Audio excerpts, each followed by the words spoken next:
Bonjour, bienvenue au 4e épisode de Je me lance. Mon nom est Dominique Blais et aujourd'hui, je me lance dans quoi?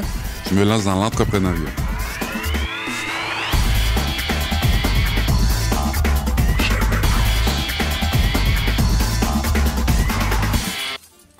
Qui n'a pas un jour rêvé de devenir entrepreneur, de partir sa propre boîte, de démarrer son propre business? J'ai démarré ma première business, j'étais très jeune. J'avais 14 ans. Et puis, ce que je faisais, c'est que je jouais de la musique avec des amis. Et puis, on vendait des spectacles et on essayait de faire le plus de contrats qu'on pouvait là, durant la fin de semaine. On prenait cet argent-là, on s'en servait pour quoi? On s'en servait pour aller, par exemple, dans un studio d'enregistrement pour créer un démo dans le but d'obtenir des nouveaux contrats.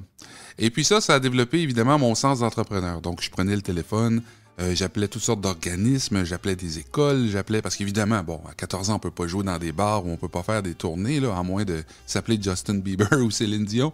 Mais bon, c'est pas le cas de tout le monde. Et puis là, je devais essayer de trouver le plus de contrats possible. Évidemment, j'ai découvert rapidement que la force de vente provenait, entre autres, du réseau. Donc, plus que je connaissais de gens, plus que les gens pouvaient me référer, plus qu'on offrait un meilleur service, plus que les gens parlaient de nous. Et puis, bon, à cette époque-là, c'était pas l'époque d'Internet dans laquelle on se faisait une page web et puis les gens pouvaient venir nous voir ou nous découvrir là, via les différents médias sociaux, par exemple. Il fallait donc être très créatif. Et puis, il fallait être capable de faire ce qu'on appelle en bon français du cold call, donc des appels à froid. Donc, prendre le téléphone, appeler quelqu'un, parler avec, essayer d'obtenir un contrat. C'est pas nécessairement évident, les premières fois surtout, mais après un petit bout de temps, on s'habitue, puis on comprend que ça devient une technique de vente très efficace. Donc, j'ai commencé jeune comme ça, et puis éventuellement, ça s'est développé. Bon, j'ai même ouvert ma propre entreprise. Bon, j'ai toujours été en affaires. Pourquoi je suis devenu en affaires? Pourquoi pour moi c'est intéressant d'être en affaires? C'était l'aspect notamment de l'autonomie. Donc je trouvais ça intéressant d'être autonome, de pouvoir mettre en place ma propre affaire, de devenir maître de ma propre destinée, de faire ce qui me tentait au moment où ça me tentait. Donc ça, c'est l'aspect qui peut être intéressant. Peut-être que pour vous aussi, l'autonomie, c'est un point intéressant. Et évidemment, il y a toujours l'aspect des opportunités. Donc, devenir entrepreneur, ça ouvre des portes vers plein de nouvelles opportunités. Parce qu'évidemment, donc le fait d'avoir, par exemple, moi, je jouais de la musique, le fait d'avoir des amis, de jouer de la musique avec eux, éventuellement, ça m'a mené vers enseigner la musique aussi. Donc là, il y a des gens qui me disaient « Ah, t'es bon à jouer tel instrument, est-ce que tu pourrais, s'il vous plaît, m'enseigner l'instrument? » Et là, au début, bon, j'enseignais la guitare et puis je chargeais pas cher, là. À l'époque, bon, ça fait longtemps, mais j'étais vraiment en dessous des prix, vraiment beaucoup. Et puis là, la première notion d'affaires sérieuse que j'ai reçue, c'est de la part de ma mère. Ma mère, c'est pas une personne qui vient du milieu des affaires du tout, mais à un moment donné, je mettais des annonces dans le journal local, et puis j'étais vraiment en bas des prix. Donc moi, dans ma tête, c'était ça, hein, ça va tout se joue à partir du prix. Et puis là, ma mère me demande combien tu charges pour tes cours. Donc je lui dis le prix. Elle me dit, t'es vraiment trop bas. À ce prix-là, les gens vont penser que c'est pas bon. Et là, dans ma tête, j'ai eu un petit déclic. Je me suis dit, ah ok, donc mon avantage compétitif devrait pas être au niveau du prix, ça devrait être sur autre chose. Donc, ça a été ça. J'ai changé le prix, j'ai augmenté le prix, je me suis mis au même niveau que les autres. Et là, quand le téléphone a sonné, là, j'ai été confronté à un autre problème. Parce que là, le problème que j'avais, c'était mon âge. Donc là, la personne m'appelait. J'étais jeune, là, j'avais 15 ans. Et là, la personne appelle à la maison, je réponds, il voit bien que c'est un ado, là. Là, c'est le papa ou la maman qui veut inscrire son fils ou sa fille à des cours de guitare. Donc, je devais trouver des arguments de vente. Je devais être en mesure d'expliquer pourquoi que son enfant ou l'adulte même devrait venir prendre des cours de guitare avec moi. Et ça a été encore une fois une autre école. Donc pour moi, ça a été quelque chose de vraiment intéressant de me partir en affaires et de partir à partir de vraiment de zéro. Donc j'avais pas un sou, j'avais uniquement ma guitare, bon, mon talent et puis surtout une grande volonté. Et là, saisir les opportunités, ça a été quelque chose pour moi d'essentiel. Donc, du fait que je joue de la musique, je rencontre des gens, il y a des gens qui veulent prendre des cours de musique. Et là, ces gens-là venaient me voir. Et là, bon, je trouvais des façons de les motiver à faire, à me référer à leurs amis, à leurs parents, à leurs voisins, à leurs cousins. Le but, c'était d'avoir de plus en plus de clients. Et ça a vraiment fonctionné. Donc, je me suis ramassé avec beaucoup trop d'heures de cours pour un seul prof. Et ça m'a mené éventuellement à embaucher un autre prof. Donc, j'ai développé comme ça, au fil du temps, un petit peu là, un commerce, une business d'enseignement de la musique. Donc, pour moi, je trouvais ça vraiment intéressant et en plus, ça me permettait de créer un impact. Donc, un impact réel. Parce que quand je me lance dans une activité comme ça, à mon compte, je voulais avoir un impact direct sur les gens et évidemment, avoir un impact sur mes affaires, ça me donnait beaucoup de satisfaction. Donc, ça me donnait une satisfaction parce que quand tu as 15 ans, 14, 16, 17 ou peu importe l'âge, même si vous avez 50 ans, vous démarrez un projet et si vous avez un peu de succès dans votre projet, vous allez vous apercevoir que c'est très gratifiant. Vous allez être heureux. Hein? Donc, on se lève le matin, on est content, on a envie justement de commencer, de démarrer sa journée, de se lancer dans des projets. Mais il faut faire attention pour ne pas en faire trop et pas se lancer partout. Parce que si être en affaires donne une certaine liberté, ça peut être aussi contraignant. C'est facile de devenir esclave de sa business. Donc, devenir esclave dans le sens que on compte pas les heures. Hein? On compte pas les heures quand on travaille, là. On commence, on se lève le matin, on a un projet, on a un plan d'action, quelque chose. Et là, bon, idéalement, on va développer notre projet, on va vendre nos produits, on va vendre nos services. Et bon, encore une fois, il y aura des opportunités, il va y avoir des choses que vous n'avez pas pensé qui vont arriver. Et ça, c'est à chaque semaine, à chaque jour. Et là, vous allez devoir conjuguer avec tout ça, là. Donc, ça donne une certaine liberté, mais il faut y penser un petit peu. Pour la plupart des gens, le simple fait de pouvoir faire ce qu'ils veulent, de la façon qu'ils veulent le faire, au moment où ils veulent le faire, prendre des risques comme eux ils veulent, évidemment, c'est une certaine liberté, mais il faut quand même réussir à gérer ça, là. C'est pas aussi simple qu'on pense. Il y a beaucoup de responsabilités rattachées à tout ça, là. Donc, on va parler de responsabilité financière, mais il y a des gens peut-être autour de vous, là, peut-être que vous avez une famille, je sais pas moi, des enfants, un conjoint, une conjointe, et là, vous allez devoir, évidemment, prendre soin de tout ce monde-là aussi. Donc, que ce soit le simple fait de générer assez d'argent pour payer votre appartement et mettre de la nourriture sur la table à tous les jours. Et ça aussi, c'est intéressant. Moi, dans mon cas, j'étais dans la musique. Les gens me disaient, ben non, dans la musique, tu n'arriveras pas à vivre de ça, voyons. C'est sûr que c'est un peu comme gagner à la loto, là. Si tu deviens célèbre, ben là, c'est autre chose. Mais c'est pas la majorité des gens. Donc, moi, pourquoi j'arriverais à gagner ma vie là-dedans quand beaucoup de gens ne réussissent pas? Ça, c'est vraiment une question... C'est vraiment une question d'attitude, c'est vraiment une question de volonté et de se dire que peu importe ce que les gens pensent, moi, je fonce, je le fais. Ah ben oui, évidemment, j'ai eu des moments de creux, là. J'ai eu des moments où c'était plus difficile, mais j'ai eu des moments où ça allait très bien. Et quand je regarde ma carrière du début jusqu'à aujourd'hui, je peux vous dire que en général, ça a bien été. C'est sûr que les moments difficiles peuvent faire en sorte qu'on a envie de tout quitter ou de tout lâcher, mais il faut vraiment regarder sur le long terme. Hein? Il faut regarder sur le long terme. Une entreprise, ça ne se bâtit pas en 2 secondes. C'est sûr. Il faut prendre le temps, il faut y croire, il faut mettre énormément d'énergie et il faut aussi bien s'entourer. Donc, il faut s'entourer là, d'une bonne équipe. Il y a des gens, des fois, qui se partent une entreprise et ils vont même trouver des partenaires, des associés. Et ça, j'en ai vu, là. Donc, moi, par exemple, je suis passionné par la musique et je vais me trouver une autre personne qui a les mêmes aptitudes que moi. Nous deux, ensemble, on va développer une bonne entreprise. Ben, c'est pas tout à fait comme ça qu'il faut penser, là. Et quand on s'associe avec quelqu'un ou quand on greffe des gens autour de nous dans notre équipe, ce qu'il faut, ce qui est super important, c'est d'aller chercher des gens qui ont des aptitudes différentes des vôtres. Par exemple, si je me pars une firme de comptable, c'est pas tellement pratique d'avoir 22 comptables et rien d'autre au sein de l'entreprise. Donc, je me pars une entreprise de comptable aujourd'hui, peut-être que ce serait intéressant d'avoir quelqu'un d'autre à côté de moi qui est spécialiste en gestion des ressources humaines. Peut-être c'est pratique d'avoir quelqu'un avec moi qui est spécialiste dans les ventes. Hein? C'est ça qui va faire grossir l'entreprise. Donc, 3 comptables tout seuls dans une boîte, ben oui, ça fonctionne, mais un comptable qui est capable d'utiliser des gens qui auront d'autres capacités va faire progresser l'entreprise beaucoup plus rapidement, évidemment. Je vous parlais tantôt d'accorder du temps à la famille. C'est un problème, ça, souvent en affaires. La conciliation travail-famille, ça arrive en entreprise, même quand on est employé. Donc, il y a des choses à penser, il y a beaucoup de trucs à organiser. Les employeurs le savent. Donc, de donner plus d'opportunités ou plus de flexibilité aux employés afin qu'ils accordent du temps à la famille, ça permet la rétention au niveau des employés. Mais quand vous êtes votre propre patron, et que peut-être que vous gérez justement des employés, c'est important que vous aussi, vous pensiez à accorder du temps à la famille parce que c'est difficile pour eux, ça va être difficile pour vous. Et c'est une espèce de mal qui s'installe tranquillement, que vous ne voyez pas toujours. Et là, au fil du temps, là, au bout de quelques années, vous vous apercevez que vous êtes beaucoup plus souvent au bureau ou à l'extérieur en train de faire votre travail qu'à passer du temps en famille. Et ça, c'est très, très, très difficile, évidemment, sur les relations de couple aussi. L'argent, c'est beau.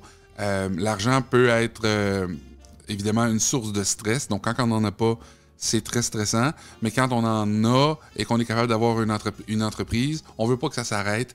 Et ça devient aussi une autre forme de stress. Parce qu'on veut tous créer un patrimoine. On veut tous arriver à amasser des fonds, amasser, par exemple, pouvoir s'acheter une maison, pouvoir s'acheter des trucs qui vont prendre de la valeur. Donc, développer un héritage durable, ça peut être quelque chose qui est important pour vous. Il y a des gens qui... j'ai parlé à beaucoup de gens, moi, qui ça leur dérange pas. C'est pas ça, là, ils veulent vivre le moment présent et c'est une autre façon de vivre. Mais en entreprise, vous devez créer quelque chose qui va durer. Parce que si jamais il vous arrive un problème, si jamais il y a quelque chose de plus difficile pour vous, la maladie ou quoi que ce soit, il faut être capable d'avoir au moins quelque chose de solide. Hein, une fondation, là, quelque chose de solide. Évidemment, ça, c'est plus difficile quand on offre des services. Donc, une entreprise de services qui serait, par exemple, bâtie uniquement sur moi, sur mes talents à moi. Si je suis coach de vie et que moi, coach de vie, j'ai fait mon nom dans le domaine, j'ai des clients et je tombe malade, il n'y a pas personne qui va me remplacer, là. Qui va me remplacer? La business est basée sur moi, principalement. Donc, à l'inverse, si je me pars un autre type d'entreprise, par exemple, une boutique de souliers, ben là, si moi je tombe malade, je peux peut-être mettre quelqu'un en place qui va être capable de gérer la boutique, puis qui va être capable de s'assurer que tout ça va continuer de tourner. Hein? Donc ça, c'est quelque chose à considérer. Donc le fait de vendre des produits ou le fait de vendre des services, c'est quelque chose à considérer parce que ça va peut-être guider votre futur aussi. Parce qu'il y aura un impact, évidemment, à court terme, à moyen terme, mais aussi à long terme. Comment vous saurez si vous pouvez avoir du succès en tant qu'entrepreneur? Bien, évidemment, il y a des caractéristiques au niveau des entrepreneurs. Et là, je vais vous parler de différents points. Un, vous devez être passionné. Peut-être passionné par le produit, sinon peut-être passionné par le service, sinon peut-être passionné par l'entrepreneuriat tout court. Hein, il y a des gens que ça leur dérange pas trop le type de produit qu'ils vont vendre, là. Mais ce qu'ils veulent réellement, c'est de développer des affaires et c'est ça qui les passionne. Moi, provenant du milieu de la musique, ma passion était initialement la musique. C'est clair. Mais peut-être que la personne qui a une entreprise qui fabrique des boulons, peut-être pas que sa passion, c'est tant que ça le boulon. Sa passion, c'est peut-être autre chose. Peut-être qu'il aime le hockey. Peut-être qu'il aime les échecs. C'est peut-être là sa passion. Peut-être qu'il fait une collection de timbres. Mais ça, c'est la façon avec laquelle il gagne sa vie, c'est ce qu'il connaît. Et puis, bon, peut-être que c'est sa passion aussi, je ne le sais pas. J'ai de la misère à comprendre comment on pourrait être passionné du boulon, mais si c'est votre cas, parlez-moi-en, j'aimerais beaucoup discuter avec vous. Donc, les gens sont passionnés. Ils sont aussi tenaces. Une des caractéristiques, évidemment, c'est la ténacité. Je vois une opportunité, je développe des affaires et je ne vais pas lâcher. Donc, la ténacité, c'est important. La crainte de l'inconnu, c'est quelque chose aussi, des fois, qui va ralentir quelqu'un qui voudrait se lancer dans l'entrepreneuriat. Parce qu'on ne sait pas trop ce qui s'en vient. Il y a beaucoup de risques. Mais il y a aussi, je parle pas juste de risques financiers, mais en fait, ce que je veux dire surtout, c'est qu'il y a beaucoup de facteurs inconnus. Et ces facteurs-là, évidemment, ça va avoir une influence sur votre style de vie. Et vous devez être en mesure de gérer ça. Gérer le stress, c'est pas tout le monde qui gère ça de la même façon. Souvent, les entrepreneurs ont aussi une grande vision. Ils ont vraiment des objectifs qui sont plus grands que ce qu'ils peuvent faire immédiatement. Donc moi, quand je me lève le matin, je sais que j'aurais besoin de 60 heures dans ma journée. Mais je ne les ai pas, ces 60 heures-là. Je sais que ce que j'ai envie de faire, c'est démarrer un projet et le rendre le plus haut possible, le plus rapidement possible et obtenir les meilleurs résultats possibles. Et ça, évidemment, c'est toujours, encore une fois, un très, très grand défi. Il faut croire en soi. Donc, il faut être capable de dire, moi, là, je crois en moi, je sais que je vais arriver à le faire. Et la confiance, là, la confiance, c'est quelque chose qui se développe. Ça se développe par des petites actions, mais ça se développe aussi par des grandes actions. Il faut essayer. C'est important d'essayer. Si vous essayez rien, il ne va rien se passer. Moi, je dis tout le temps qu'en affaires, si vous faites toujours les choses de la même façon, vous allez obtenir les mêmes résultats ou moins. C'est très rare qu'on va obtenir mieux. Généralement, on obtient moins. Il faut être capable d'essayer des choses. Il faut être créatif. Les gens en affaires sont aussi souvent très flexibles. Il faut être capable de s'adapter. On dit souvent qu'il faut être capable de se virer sur une dizaine. Ça veut dire qu'il faut être capable de prendre des décisions rapides. Je m'en allais à gauche et là, je vois une opportunité à droite qui semble plus intéressante. Je peux y aller. C'est l'avantage d'être en affaires. Profitez-en. Hein? Il faut être capable aussi de défier les conventions. Les gens qui vont démarrer en affaires et puis qui vont arriver avec des nouveaux produits ou des nouveaux services, des trucs que vraiment on n'a jamais vus, ce sont des gens qui sont capables de défier les standards, les conventions. Je vous parle pas toujours d'inventer quelque chose de génial, là, de réinventer la roue. C'est pas de ça qu'on parle. Il faut sortir du lot. Il faut être capable de transmettre notre vision. Un des grands facteurs aussi, c'est être capable et surtout de vouloir apprendre. S'éduquer en tant qu'entrepreneur, c'est essentiel. Il faut être capable de prendre des bonnes décisions et pour prendre les bonnes décisions, il faut avoir les bonnes informations. Évidemment, l'éducation, il y a longtemps, ça passait par l'école ou par le mentorat. Donc, quelqu'un qu'on connaît qui nous montre comment faire un truc ou encore la façon plus formelle qui est l'école. De nos jours, vous êtes capable de vous éduquer par l'entremise de plein de types de formations qui existent. Des fois, c'est un petit vidéo sur YouTube. Des fois, c'est une formation mieux structurée qui va être en vente, par exemple, sur Internet. Il y a toutes sortes de formations qui existent. L'idée, c'est de trouver la bonne, c'est de trouver celle qui va vous permettre d'atteindre vos objectifs. Ça, c'est vraiment important. Il faut être capable là, de se concentrer. Concentrez-vous, planifiez vos trucs et vous allez y arriver. Il ne faut pas se lancer partout en même temps. Ça, c'est important. Il faut être capable de dire, bon, je fais tel truc et je vais le rendre au maximum. Au maximum. Et c'est là que vous allez être capable de générer des revenus qui vont être respectables. Des revenus que vous allez pouvoir aussi utiliser pour vivre, mais aussi pour pouvoir réinjecter dans votre entreprise. Les personnes qui vont être autour de vous, ça devra être des personnes qui vont vous encourager. Les gens qui sont négatifs, les gens qui ne croiront pas, parce que souvent les gens ne croiront pas à votre projet. Souvent les gens vont dire « Ah, ça ne fonctionnera pas. Ah, il n'y a pas les compétences pour arriver à faire ça. » C'est facile pour les gens de juger de l'extérieur. Vous, si vous y croyez et que vous croyez en vos compétences, vous allez pouvoir démarrer une entreprise et avoir du succès. Il faut croire en vos compétences. Il faut croire en vos connaissances. Il faut avoir une vision à long terme. Un des aspects aussi qui est super important, il faut être capable de développer des aptitudes à la vente.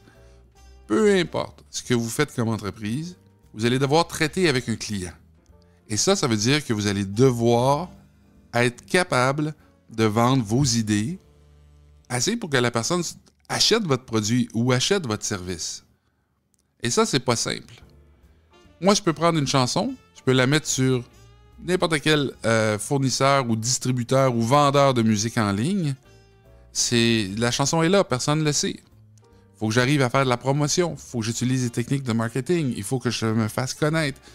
Puis quand c'est une entreprise dans laquelle je traite directement avec un client, eh bien, il faut que je pense aux résistances. Qu'est-ce qui va faire que le client va pouvoir refuser mon offre?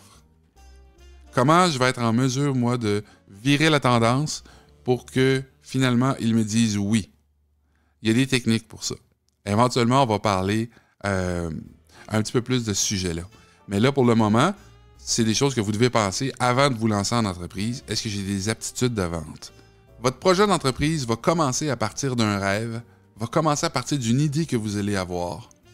Et vous allez devoir débuter à partir de là et structurer. C'est un peu comme dire, un rêve, c'est intangible, c'est là. Mais qu'est-ce que je vais faire pour le matérialiser? Et ça va passer souvent par la construction d'un plan d'affaires. Il y a des gens qui se lancent en affaires qui n'ont pas de plan d'affaires. Parce que pour eux, c'est comme naturel. Ils ont un plan d'affaires, si on veut, dans leur tête, mais sans nécessairement l'avoir par écrit. Ils ont un plan d'affaires, si on veut, dans leur tête, mais sans nécessairement l'avoir par écrit. Donc, dans mon prochain podcast, je vais vous parler de la structure d'un plan d'affaires. C'est important d'avoir un plan d'affaires, spécifiquement si vous voulez avoir du financement au niveau bancaire ou si vous désirez obtenir par exemple, l'appui de certains partenaires, c'est votre carte routière. Hein? Si vous partez d'ici, vous allez au Mexique en voiture, donc du Québec au Mexique. Vous pouvez y aller juste comme vous pensez, en espérant y arriver. Mais la plupart des gens vont utiliser un GPS. Donc, votre plan, c'est votre GPS. Ça va être la discussion de mon prochain podcast. D'ici là, si vous avez des questions par rapport à l'entrepreneuriat, vous pouvez m'écrire à jemelancepodcast@gmail.com. Mon nom, c'est Dominique Blais et je vous remercie d'avoir écouté cette émission.